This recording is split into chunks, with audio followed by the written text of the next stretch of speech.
profite de ces événements-là de quartier, de ces dynamiques de quartier pour impliquer les jeunes en fait dans l'action. Elles vont partir normalement, les filles, les deux qui sont là, elles vont partir au Festival d'Avignon cet été. Donc ça leur permet aussi de travailler le projet en amont et de s'investir aussi dans le projet. On fait rencontrer aussi les familles sur le quartier pour apaiser les tensions et créer mieux vivre ensemble en fait. Tout simplement, que ça se passe bien sur le quartier. Comment tu me définirais Feu Vert? Moi qui ne connais pas le quartier. C'est la deuxième maison. Quand on a envie de faire des sorties, on va à Feu Vert. Quand on va aller en séjour, on va à Feu Vert. Quand on veut faire des activités, on va à Feu Vert. En fait, à Feu Vert, c'est tout ce qu'on ne peut pas faire, on le fait à Feu Vert. Pour ce jeune, Feu Vert, c'est avant tout une offre d'activités, de sorties, de loisirs. Il ne voit pas, et c'est normal, que derrière toutes ces propositions, il y a un travail éducatif cohérent, propre à la Fondation, basé sur la découverte et le partage d'expériences, la mise en valeur des capacités de tous, faire avec, pour donner à chacun les moyens de réussir dans sa vie. Nous nous sommes rendus successivement dans l'ensemble des établissements et services de la Fondation. Les services de prévention spécialisés de Paris et de Seine-Saint-Denis, les établissements éducatifs et pédagogiques des Jacquets, un sur Bagneux, un sur Nanterre, au SAFIP, service d'aide à la formation et à l'insertion professionnelle, au TIPI, espace dynamique d'insertion, à Infobat, entreprise d'insertion par l'activité économique, au centre de vacances de Montaure, dans l'Eure, dans l'Essonne, à la Maison de la Juine, foyer éducatif, au service d'action éducative en milieu ouvert, à Ris-Orangis, au service hébergement de Brétigny, et enfin à la Maison Coquerive, centre d'hébergement et de réinsertion sociale sur Étang. Nous sommes ensuite retournés au siège parisien de la Fondation, lieu où se gère et s'organise le fonctionnement et les missions de l'ensemble des services. Au total, 300 salariés, dont 220 éducateurs, pour plus de 10 500 jeunes pris en charge. Nous avons montré au directeur général et au président de la Fondation les séquences tournées. Leurs réactions constitueront la trame du commentaire de ce film, à la rencontre des jeunes de Feu Vert. Attention les gars. Le dernier recours, la violence. D'abord la parole. On prône la parole à Pelleport. Bon, là, on s'approche du jardin, du square des Saint-Simoniens. Donc, c'est vraiment un lieu de convivialité, surtout au beau jour. Et les jeunes, là, ils se posent toujours dans ce coin-là. C'est avant le parc. Lundi prochain, vous parlez de sortie. On va aller se balader dans le 17e avec un photographe. Ensuite, le mardi, on va retourner, vous vous rappelez, on est allé une fois au musée d'Orsay. C'est où ça, le musée d'Orsay ? Je parlais avec les jeunes par rapport au projet de street art. On va mener un projet sur une semaine, la semaine prochaine, avec une artiste. Et on va travailler à 2 équipes, l'équipe Pelleport et l'équipe Pyrénées. Donc eux, ils amènent 4 filles et nous 4 garçons.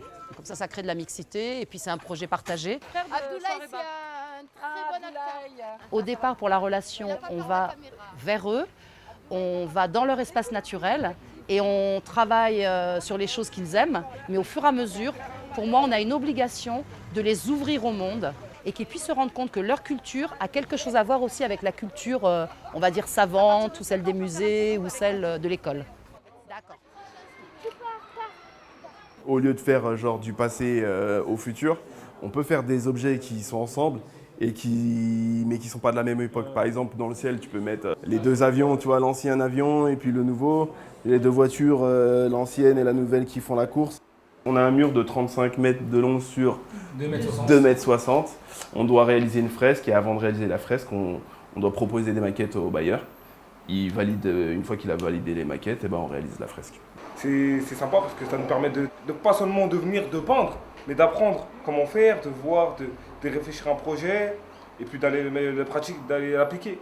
Et toi, tu es un peu artiste au départ ou non? Ouais, moi j'ai un petit côté artiste, on me dit ça chez moi souvent. Hein. Je sais pas, on va voir à la fin de la fresque. Hein. Vous verrez le résultat et vous verrez. Hein. On travaille sur différentes problématiques des jeunes, différentes difficultés. Et là, on est sur le versant chantier éducatif, qui est typique de la prévention spécialisée, où on accompagne les jeunes, on fait avec. Derrière, on voit aussi les éducs qui mettent la main à la pâte.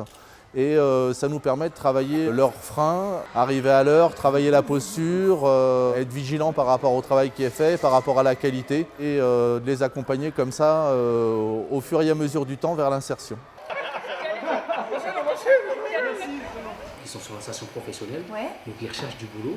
On nous parle tout le temps de feu vert. Ah oui, moi j'ai vu Sofiane de feu vert. Ah, moi je l'ai vu hier, etc. Donc c'est vrai qu'ils sont présents sur le territoire tout le temps, quoi. On parle d'eux. Donc voilà, nous c'était important de créer quelque chose avec eux parce qu'on travaille dans le même territoire et avec les mêmes jeunes.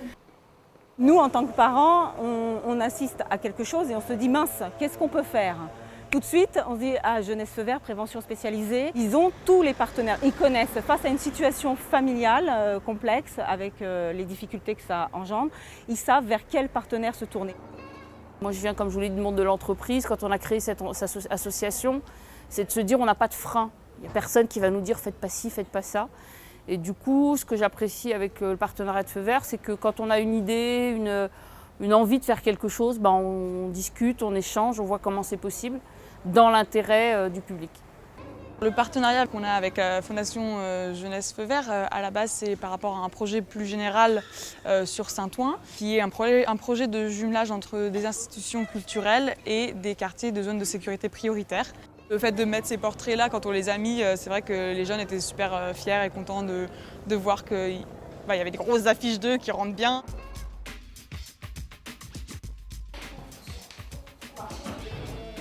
J'aimerais savoir où on en est par rapport à l'orientation des enfants pour la rentrée. J'ai juste envie de tuer ma fille, mais ça va. Ne la tue pas. L'adolescence, ça commence à me... Voilà, on en a marre. En fait, c'est des mamans qu'on suit individuellement, en lien avec leurs enfants qui ont des difficultés scolaires et des problèmes de comportement. Et comme on s'est rendu compte que toutes ces mamans-là avaient la même problématique, on s'est dit pourquoi pas faire monter un groupe de parole et qu'elles puissent aussi leur permettre de sortir un peu de leur quotidien. Elle est là pour me conseiller, aller de l'avant, qu'est-ce qu'il faut faire pour les enfants. On vient ici, on lâche tout ce qu'on a sur le cœur, on rentre chez nous, ça va beaucoup mieux. Ils m'aident aussi parce que j'ai du mal à prononcer des mots, à lire surtout, et puis à m'aider pour mon fils. Même si je pleure, ça fait du bien. C'est un vrai film de pub.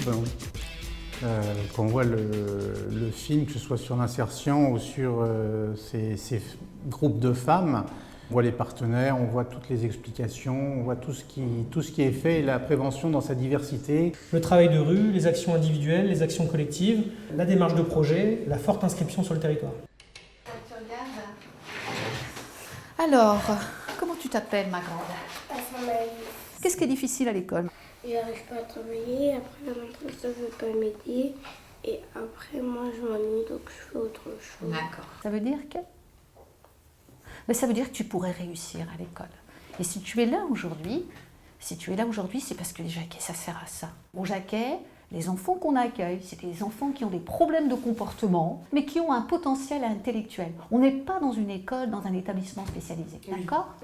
Regarde. Bon, c'est une petite fille, c'est marqué dans le dossier, qui fait des colères, et qui n'est pas du tout dans les apprentissages. Mais ça, c'est le travail des Jacquet. Je veux dire, l'idée des Jacquet, c'est quand même d'offrir un cadre sécurisant, que le travail effectué par les éducateurs, les psychologues, et cette prise en charge adaptée permettent que les enfants retournent dans un système classique.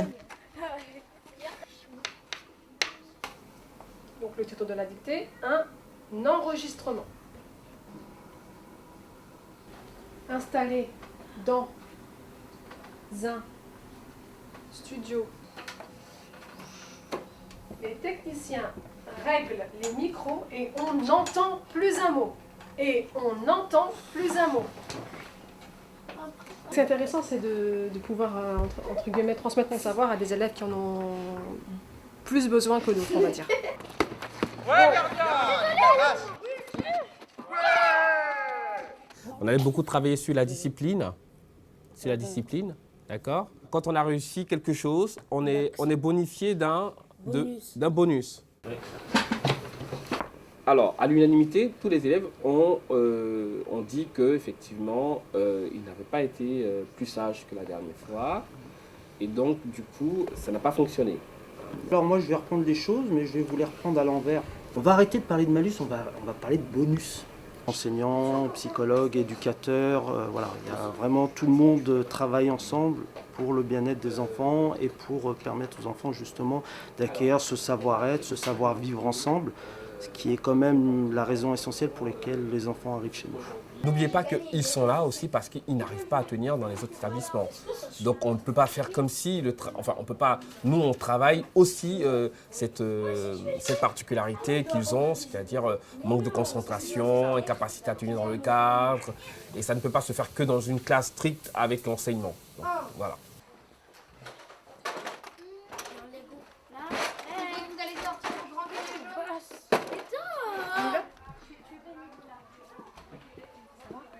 L'approche psychologique permet que l'enfant il trouve un espace justement de parole pour pouvoir un petit peu peut-être se livrer et décharger un peu ce qu'ils auraient à décharger dans ce moment-là pour pouvoir mieux être en classe, mieux retourner dans les apprentissages et mieux peut-être aussi appréhender après la sortie des jaquets, parce que c'est quand même l'idée aussi, c'est que ce soit un passage, un lieu de passage aussi.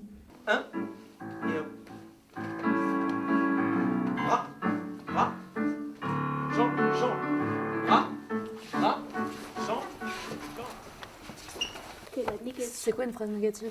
Là, c'est N' et plus jamais. Les maîtres ou les maîtresses, en fait, il nous apprend des choses, mais plus de choses, alors qu'un éducateur, là on est aide de devoir, donc en fait, il nous explique si on avait compris ou pas. Au Jacquet, l'éducateur travaille aussi à l'extérieur de l'établissement, au domicile de l'enfant, avec les parents, et au cours de sorties et de séjours. Il y a un lien de confiance surtout, et puis c'est vrai que quand on part en séjour avec eux, ça permet de travailler énormément de choses. Pendant une semaine, on vit ensemble, tous réunis, on travaille l'autonomie, on travaille la séparation aussi qui peut être difficile avec leurs parents. Ouais, c'est bien, on va partir chez nous. L'année prochaine, je ne suis pas là, je suis en 6e générale. Quand je suis arrivée au Jacquet, c'était parce que déjà, j'avais un comportement inadapté dans d'autres écoles. J'ai changé dans plusieurs écoles. Je voudrais devenir footballeuse et médecine sage-femme. La gamine qui dit « j'avais des comportements inadaptés », je trouve ça assez extraordinaire. À chaque fois, ils savent pourquoi ils sont là et pourquoi ils vont s'en sortir et comment ils vont s'en sortir. Je trouve que la séquence marquante, c'est la dictée préparée. On voit toute la difficulté qu'il peut y avoir, notamment sur l'orthographe ou la grammaire. On voit tout le travail pour ensuite, à la fin, effectivement, faire intégrer une 6e classique. Ce dont on ne se rend pas compte, c'est que s'ils sont là, c'est qu'ils sont incapables d'être dans une classe normale sans détruire complètement cette classe. Il y a un suivi après les Jacquets. Ça, je pense que c'est important de le souligner aussi. Ce n'est pas une sortie sèche, mais il y a bien un accompagnement ensuite sous la forme d'assistance éducative à domicile. Ce matin, je vous avais demandé donc des mots par rapport au domaine du travail. Et en fonction de ça, je vais lui dire, tu le dessines pour que vous deviniez le mot, ou alors tu mimes, ou alors tu vas essayer de donner une définition sans jamais prononcer le mot qui est écrit. Journalier. Mensuel. C'est un jeu que je fais essentiellement en fin de parcours. Comment faire passer un message à l'autre? Comment se faire comprendre sans que ça soit brouillon, sans que, voilà, pour que ça soit plus direct et plus rapide. Un petit peu comme un entretien où il faut aller droit au but sans passer par la fioriture, pas de friture, il faut que ça soit limpide. Et là, c'est le même principe, sauf que c'est beaucoup plus ludique. Ça nous permet de parler avec des gens ou le patron, comment on va lui répondre, des trucs comme ça. Même si le patron fait des gestes, nous, vite fait, on va comprendre. Ça a appris à mieux m'exprimer parce que au début, je bégayais un peu quand je parlais à un inconnu. J'avais peur de l'inconnu. Je sais pas, comme je viens d'un quartier, on n'a pas l'habitude de se mélanger. Pourquoi vous voulez travailler? Pour avoir une vie sociale et professionnelle. Une vie sociale et professionnelle. C'est quand même gratifiant de rentrer le soir chez soi et de se dire on a été utile à quelque chose. D'accord. C'est un groupe qui s'appelle Parcours de femmes. Donc on accueille un groupe de femmes qui veulent travailler. On nous apprend comment il faut chercher du travail, comment il faut te tenir, comment il faut parler. Retrouver une place dans la société. Le SAFIP existe depuis 20 ans, 22 ans même. L'activité principale, c'est le programme Avenir Jeune, qui est un programme financé par la région Île-de-France et qui est en fait en 2 volets. Il y a le pôle de projet professionnel où les jeunes sont à plein temps pour chercher un emploi, une formation.